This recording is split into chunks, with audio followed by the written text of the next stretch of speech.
Neat ప్రశ్నాపత్రం leakage కు నిరసనగా Congress party విద్యార్థి విభాగం ఎన్ఎస్యుఐ జిల్లా అధ్యక్షుడు రాజా ఆధ్వర్యంలో భారీగా తరలివచ్చిన విద్యార్థులతో నిర్వహించిన ర్యాలీలో పాల్గొన్న కాంగ్రెస్ పార్టీ జిల్లా అధ్యక్షులు మరియు రాష్ట్ర కాంగ్రెస్ పార్టీ అధికార ప్రతినిధి నారపరెడ్డి కిరణ్ కుమార్ రెడ్డి మీడియాతో మాట్లాడుతూ నెల్లూరు నగర అధ్యక్షులు Sheikh Irfan all India court సీట్లు మరియు డీమ్డ్ యూనివర్సిటీ సీట్ల వరకే నీట్ పరీక్షను పరిమితం చేయాలి. రాష్ట్రంలో ఉన్న ప్రభుత్వ మెడికల్ కాలేజీ సీట్లలో 25% ప్రభుత్వ జూనియర్ కాలేజీలలో ఇంటర్మీడియట్ చదువుతున్న పేద విద్యార్థులకు కేటాయించాలి. నీట్ పరీక్షలో పర్సెంటైల్ విధానాన్ని రద్దు చేసి పర్సెంటేజ్ విధానాన్ని తీసుకురావాలి. నీట్ పరీక్ష పేపర్ లీకేజ్ కి నైతికత బాధ్యత వహిస్తూ కేంద్ర మంత్రి ధర్మేంద్ర ప్రధాన్ రాజీనామా చేయాలి. గత 10 సంవత్సరాల్లో బీజేపీ ప్రభుత్వంలో 156 సార్లు ప్రశ్నపత్రాలు లీక్ అయ్యాయి. దేశంలో యువత మొత్తం ఆందోళనలో ఉంది. దేశంలోని యువత మొత్తం తమ భవిష్యత్తును ఆగమ్య గోచరంగా చేసిన బీజేపీ ప్రభుత్వం పైన నిరసన ధ్వనులు తెలియజేస్తున్నారు. ఆల్ ఇండియా కోటా మరియు డీమ్ యూనివర్సిటీలో సీట్ల వరకే నీట్ పరీక్షను పరిమితం చేయాలి. ఏ రాష్ట్రంలో ఉన్న ప్రైవేట్ మరియు ప్రభుత్వ మెడికల్ కాలేజీలకు సంబంధించి ఆ రాష్ట్ర పరిధిలోనే పరీక్ష నిర్వహిస్తేనే న్యాయం జరుగుతుంది.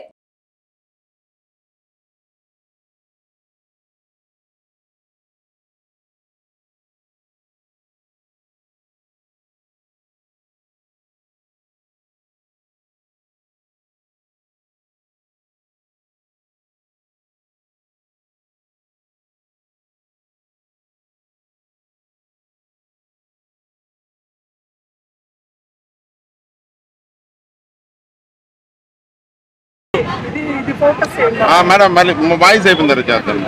ఈరోజు నెల్లూరు జిల్లా కాంగ్రెస్ పార్టీ విద్యార్థి విభాగమైనటువంటి ఎన్ఎస్యుఐ ఆధ్వర్యంలో వందలాదిగా కాలేజీ విద్యార్థులు ఈరోజు బయటకు వచ్చి నీట్ ప్రశ్నాపత్రం లీక్ అయిన దాని గురించి, అదేవిధంగా ఏదైతే ఈరోజు దేశంలో యువత మొత్తం ఒక ఆందోళనలో ఉందో, ఎందుకంటే గత 10 సంవత్సరాలలో బీజేపీ ప్రభుత్వంలో సుమారు 156 సార్లు యొక్క విద్యార్థులకు సంబంధించినటువంటి ప్రశ్నాపత్రాలు లీక్ అవ్వడం, వాళ్ళ యొక్క భవిష్యత్తుని అగమ్య గోచరంగా మార్చినటువంటి బీజేపీ ప్రభుత్వం పైన ఈరోజు ఢిల్లీలో ఏ విధంగా యువతలోంచి ఒక కొత్త ఉవ్వెల్లాగా ఈరోజు పోరాటాలు మొదలైనది చూస్తున్నాం.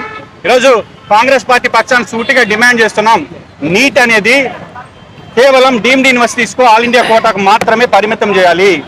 రాష్ట్రాలకు సంబంధించినటువంటి ప్రభుత్వ మెడికల్ కాలేజీలు, ప్రైవేట్ మెడికల్ కాలేజ్ సంబంధించి ఏ రాష్ట్రంలో ఆ రాష్ట్ర విద్యార్థులకు ఎగ్జామ్ పెట్టినట్లయితేనే వాళ్ళకి న్యాయం జరుగుతుంది. ఎందుకంటే ఈరోజు ప్రభుత్వ మెడికల్ కాలేజీ సీట్లలో కనీసం ఒక 25% అయినా ప్రభుత్వ కాలేజీల్లో చదువుకునేటటువంటి పేద విద్యార్థులకు కేటాయించాలని కాంగ్రెస్ పార్టీ డిమాండ్ చేస్తుంది. ఎందుకు ఈ మాట చెప్తున్నామంటే, ఈరోజు నీట్ అనేది సిబిఎస్ఈ పద్ధతిలో జరుగుతుంది.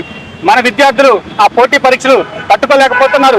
పేద బడుగు బలహీన వర్గాల వాళ్ళు కోచింగ్ సెంటర్లను ఆశ్రయించి కోచింగ్ సెంటర్ల యొక్క బడ్జెట్ ఈ దేశ విద్యా బడ్జెట్ కంటే పెరిగిందంటేనే ఈరోజు ఈ దేశంలో ఏ విధంగా నీట్ ఎగ్జామ్ ప్రేరేపితం చేస్తుందో తల్లిదండ్రులు ఆలోచించుకోవాలి.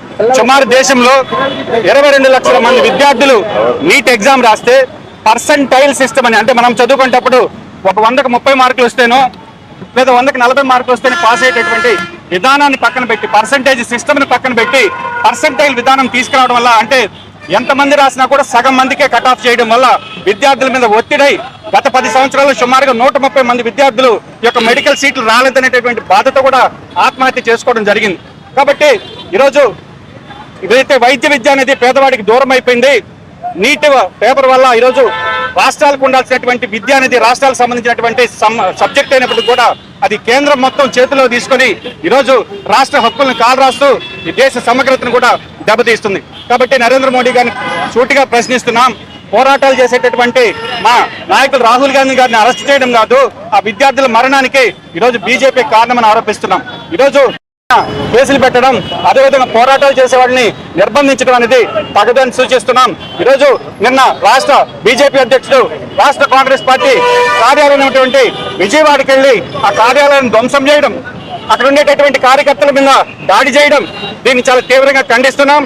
కాబట్టి రాబోయే రోజుల్లో ఈరోజు ఏదైతే దేశవ్యాప్త ఉద్యమం ప్రారంభమైందో ఈ యొక్క విద్యార్థుల ఉద్యమాలతోనే బీజేపీ ప్రభుత్వం గద్దె దించడం జరుగుతుందని తెలియజేస్తూ ఈ యొక్క కార్యక్రమానికి వేలాదిగా తరలివచ్చి విద్యార్థులకు, కాంగ్రెస్ పార్టీ శ్రేణులకు, ఎన్ఎస్యుఐ నాయకులకు, మీడియా మిత్రులందరికీ కూడా మరొకసారి కృతజ్ఞతలు తెలియజేస్తూ సెలవు తీసుకుంటున్నాను. జై హింద్.